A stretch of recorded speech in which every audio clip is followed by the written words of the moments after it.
¿Qué tal, amigos de Página Cero? Es un gusto para mí estar con el ilustrador Ricardo Peláez Goicoechea. Ricardo, bienvenido a Página Cero. Hola, ¿qué tal? Muy buen día, un placer. Pues Ricardo, cuéntanos, ¿no? Antes de comenzar a hablar sobre Las praderas del cielo de John Steinbeck, que ilustraste en un libro que se llama Junius Malvi y las praderas del cielo, pues cuéntanos un poquito de tu trayectoria, ¿no? El año pasado volvieron a ilustrar a editar un libro tuyo por parte del fondo. Sí. Bueno, pues el Fondo de Cultura ha sido para mí mi casa editorial, la que considero mi casa editorial. Si bien soy freelance y trabajo por mi cuenta, he publicado pues con muchas de las editoriales que se dedican sobre todo a literatura infantil y juvenil en México, pero la que considero realmente mi casa editorial es el Fondo de Cultura Económica, primero porque es muy respetuosa con los derechos de autor de los creadores, ¿no?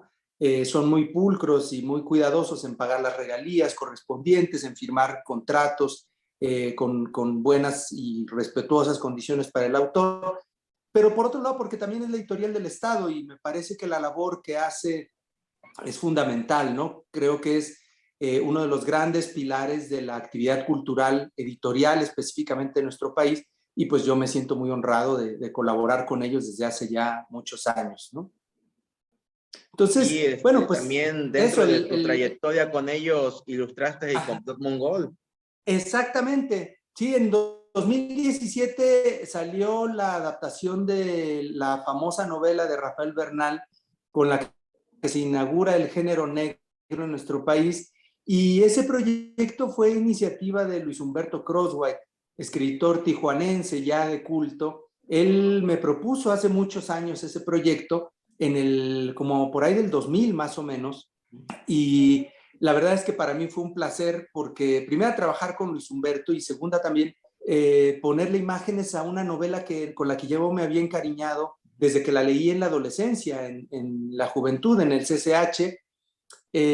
Así que finalmente fue un proyecto muy largo que empezó en el 2000, que empezó a publicarse de hecho con Editorial Vid.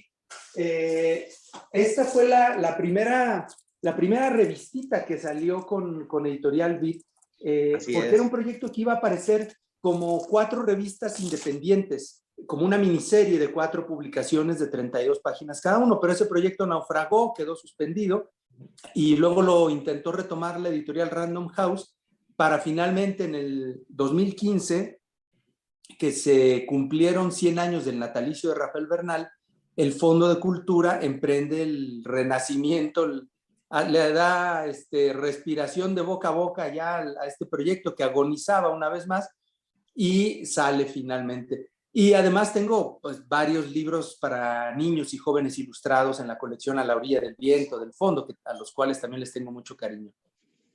Y sí, pues ahora con la novedad, ¿no? Que ilustraste un capítulo, más bien un capítulo de la novela Las praderas del cielo de John Steinbeck, que es Junius Malvi y las praderas del cielo. ¿Cómo fue este Sí, proceso de creación? Bueno, los personajes ya estaban, ¿no? Pero también tú materializarlos, darles un rostro tanto al niño como a los adultos. claro. Eso es muy divertido, es de las cosas que más me gusta. Yo escuchaba que un colega, un historietista viejo, decía que los historietistas, los dibujantes de historietas, somos como directores de cine pobres, porque hacemos exactamente lo mismo que ellos, pero sin dinero, ¿no? Con un lápiz y un papel, ¿no? Con tinta y hojas, con tinta y cartulinas. Y exactamente, nosotros tenemos que buscar no al actor, ¿no? Porque no tenemos a nuestra disposición a los actores. Sí nos podemos basar en fisonomías de personas que conocemos e inclusive de actores reales, pero tenemos la enorme capacidad que es la dicha del dibujante de poder inventarse al personaje que necesita para su caracterización, ¿no? Y además hay que hacerlos actuar y hay que buscar las locaciones, los lugares en donde va a llevarse a cabo los acontecimientos que ocurren en la historia, el vestuario, la fotografía, la iluminación, O sea, cuidamos todos esos detalles, inclusive la continuidad. En el cine, el que se encarga de que de escena a escena las cosas que están en una mesa o que están atrás de las personas, la forma en la que están vestidos, que todas esas cosas no cambien. Incluso todas esas cosas tenemos que cuidarlas nosotros como dibujantes. No podemos dibujar una mesa en la que hay unos objetos en un cuadrito y en la viñeta siguiente que hayan desaparecido cosas de esa mesa. Entonces hay que ser muy cuidadosos con todos esos detalles. Y efectivamente, mi labor como dibujante es lograr que el lector consiga emocionarse por un canal, por un medio distinto que las palabras. Si nosotros leemos la historia de Steinbeck, pues evidentemente encontramos una historia perfecta, redonda, muy bien escrita, entrañable, pero ¿qué pasa al momento en el que le añadimos imágenes? Hay que lograr que se mantengan todas esas emociones y que haya unas emociones que solo las imágenes nos pueden dar, que el lector se conmueva desde la vista, no solo desde la lectura, ¿no? Desde la imagen, que las imágenes le resuenen en el corazón y en la cabeza de una manera nueva y distinta que si solo leyera las palabras. Sí, prácticamente las imágenes son los personajes principales de esta historieta. Ya las palabras únicamente como que una guía de lo que está sucediendo, como una explicación únicamente, ¿no? Queda como en un lugar secundario. Sí, porque al ser una narrativa visual, la historieta, tenemos otras herramientas para poder atrapar y conducir al lector. Yo mantuve de la literatura de Steinbeck, del relato de Steinbeck, las que consideré las palabras más poderosas, las imágenes literarias más fuertes y más entrañables, porque tiene un vocabulario muy lindo. A mí me encanta de Steinbeck la elección que tiene de las palabras. Un escritor puede decir lo mismo de muchas maneras, y Steinbeck me gustan las palabras que usa, me gusta la forma en la que acomoda determinadas frases. Entonces, para describir al personaje, al propio Junius Malvi, le dice haragán, le dice perezoso, y entonces son palabras que tienen, según elija uno cuál, una u otra, son palabras que se sienten diferente en el corazón, ¿no? Porque no se trata solo de leer una historia, se trata de conmoverse y emocionarse con las historias. Uno no quiere ver películas del que se olviden al momento en el que uno se prenden las luces en el cine. Uno quiere quedarse con una película en el corazón y a que te acompañe para toda la vida. Y eso es lo que me parece que de lo que se trata crear una narrativa visual.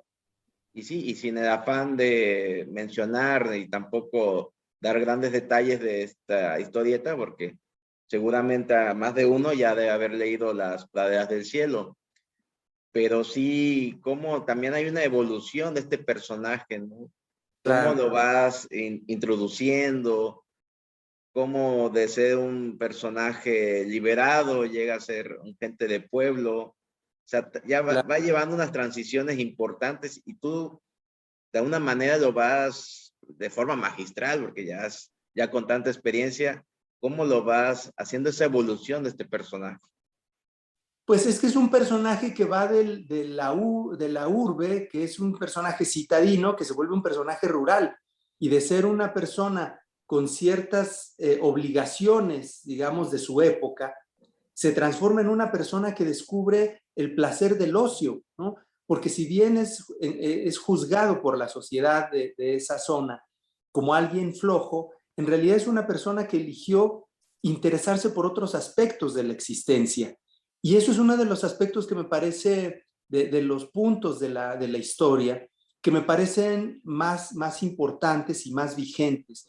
Yo destacaría sobre todo, por un lado, esta dualidad entre lo que nos dice la sociedad y este modelo de vida, incluso económica que tenemos, que es importante en el desarrollo del ser humano, y otro modelo y otra forma de vivir en las que son importantes otras cosas, no solo lo material y el dinero, que es por lo que es juzgado él por su entorno social. Entonces, por un lado, ¿qué es lo que hace rica a una persona? ¿Lo material y lo económico o lo interior y lo espiritual y lo cultural y lo intelectual? Hay como esta dualidad en qué es más importante para para el individuo, ¿no? Y otro aspecto que me parece muy vigente y además magistralmente planteado por Steinbeck es el rol que tiene un varón, un hombre, en la crianza de su propio hijo. Porque es un señor que queda viudo.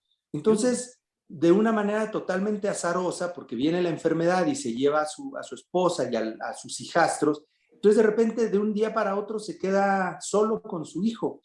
Y él y un amigo, un trabajador que llega con él al lugar donde vive, acaban haciéndose cargo de la crianza de un pequeño.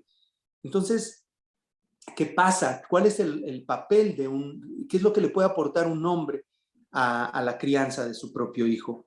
Y cómo es juzgado por la sociedad como defectuosa ese trabajo que hace como padre, pero uno cuando ve la historia se da cuenta que no necesariamente es así, ¿no? O sea, ese hombre le aportó a ese crío cosas que a lo mejor no tenía ninguno de los otros niños de ese mismo entorno social, ¿no? Y estos aspectos me parece que hacen de esta historia algo verdaderamente entrañable y valioso para una reflexión en este momento de la vida que estamos viviendo. Sí, son como 4 vueltas de tuerca, ¿no? Porque le llaman en el cine, Claro. que sufre esta historia, y son 4 vueltas que también sufre el personaje, cómo los va evolucionando, y cómo, pues, obviamente Steinbeck nos manda estas críticas, ¿no?, a la sociedad, de que te critica tu forma de vida, te critica tus relaciones privadas, y hasta como lo has dicho, y lo has dicho muy bien, la crítica también a la crianza, ¿no?, que muchos hombres le tienen miedo, y él no buscó la ayuda de una mujer, pero buscó la ayuda de otro hombre, y entre ellos fueron de alguna manera formando a su hijo, hasta que llega a la primaria y empieza él ya a darse cuenta que no es suficiente. Claro, claro. Y sin duda, en la crianza, todos los progenitores tenemos aciertos y desaciertos. Pero me parece que la forma en la que Steinbeck nos hace reflexionar sobre lo que esa pareja de señores le dieron a ese crío, en esa forma aparentemente descuidada y hasta indolente de formarlo y de llevarlo en su crecimiento y en su desarrollo. Y no obstante nos damos cuenta de que hubo aspectos muy valiosos que inclusive atendieron de manera inconsciente. Pudieron hacer un niño feliz, puede ser un niño feliz en la pobreza económica, y nos damos cuenta de que sí, ¿no? Pero la forma en la que eso queda narrado en las palabras de Steinbeck me parece que es de una necesidad muy importante en este momento, ¿no? Porque estamos en una crisis que yo no dudaría en llamar civilizatoria, porque es un problema mundial, el hecho de que vivamos apremiados por una angustia económica cuando por primera vez estamos en un mundo que tiene suficiente para todos. El problema no es que no haya para todos, el problema es la desigualdad, la mala repartición de la riqueza. Entonces, si bien no es un relato político, me parece que el trasfondo humano, incluso hasta económico, sobre estos aspectos que nos plantea Steinbeck, desde este viaje en el tiempo que hace él, dejando sembrada esta semilla de esta reflexión sobre la importancia de lo material, creo que esta reflexión me parece muy pertinente precisamente por estos tiempos que corren, ¿no? Y no, pues, te agradezco mucho tu tiempo, no me queda más que felicitarte por este gran trabajo que hiciste en Junius Malvi y las praderas del cielo. Gracias, gracias a ustedes por el interés, un placer. Y bueno, pues los invitamos a que conozcan además los demás títulos de la colección. Es un sello editorial nuevo del Fondo de Cultura, que es Popular Novela Gráfica, con el cual pues la editorial está también dándole un impulso importante a lo que se conoció en este país durante muchos años como monitos, ¿no? Todo el mundo leía monitos en este país durante muchos años y fueron perdiendo mucha calidad. La idea es demostrar cómo desde un lenguaje gráfico, narrativo, también se pueden contar historias de enorme trascendencia narrativa, literaria, gráfica, artística, ¿no? Entonces, pues ojalá puedan acercarse a toda la colección y juzgar por ustedes mismos qué tal esta experiencia de leer imágenes. Y un libro que además yo recomiendo totalmente, independientemente de los dibujos, que a ustedes les tocará juzgarlos, la historia me parece que vale tanto para niños como para jóvenes y para adultos. Creo que es una historia sin edad y sin limitantes para cualquier lector. Sin edad, sin limitantes y sin tiempos. Parece que es una historia encapsulada. Claro, claro, como las buenas historias creo que son, no importa cuándo se lean, siempre nos harán pensar y nos harán emocionarnos. Gracias. No, pues te agradezco, Ricardo, y te mando un gran abrazo. Igualmente para allá, un gusto. Mucha suerte.